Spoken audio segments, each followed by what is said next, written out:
We live on a human-dominated planet, putting unprecedented pressure on the systems on Earth.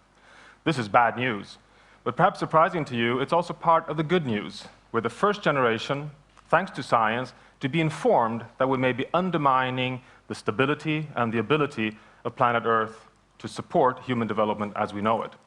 It's also good news because the planetary risks we're facing are so large that business as usual is not an option. In fact, we're in a phase where transformative change is necessary, which opens the window for innovation, for new ideas, and new paradigms.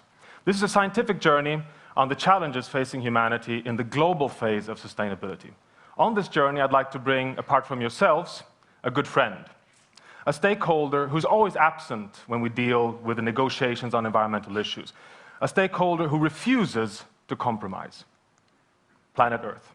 So I thought I'd bring her with me here today on stage to have her as a witness of a remarkable journey, which humbly reminds us of the period of grace we've had over the past 10,000 years.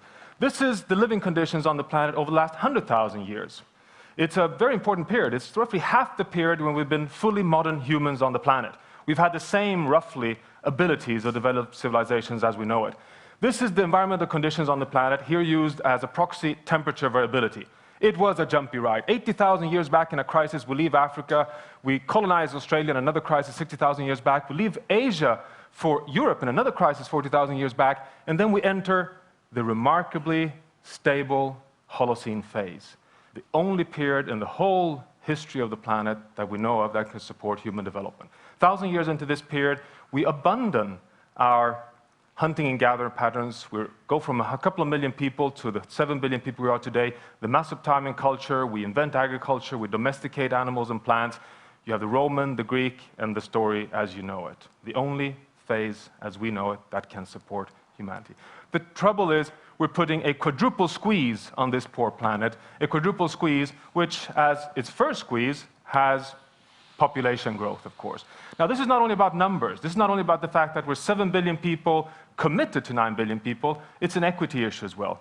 The majority of the environmental impacts on the planet have been caused by the rich minority, the 20% that jumped onto the industrial bandwagon in the mid-18th century. The majority of the planet aspiring for development, having a right for development, are largely aspiring for an unsustainable lifestyle, a momentous pressure. The second pressure on the planet is, of course, the climate agenda, the big issue, where the policy interpretation of science is that it would be enough to stabilize greenhouse gases at 450 ppm to avoid average temperatures exceeding 2 degrees, to avoid the risk that we may be destabilizing the West Antarctic ice shelf, holding 6 meters level rise, the risk of destabilizing Greenland ice sheet, holding another 7 meters sea level rise. Now, you would have wished the climate pressure to hit a strong planet, a resilient planet. But unfortunately, the third pressure is the ecosystem decline. Never have we seen, over the past 50 years, such a sharp decline of ecosystem functions and services on the planet. One of them being the ability to regulate climate on the long term in our forest, land, and biodiversity. The fourth pressure is surprise. The notion and the evidence that we need to abandon our old paradigm that ecosystems behave linearly, predictably, controllably in our, so to say, linear systems, and that, in fact, surprise is universal, that systems tip over very rapidly, abruptly, and often irreversibly. This, dear friends, poses a human pressure on the planet of momentous scale. We may, in fact, have entered a new geological era, the Anthropocene, where humans are the predominant driver of change at a planetary level.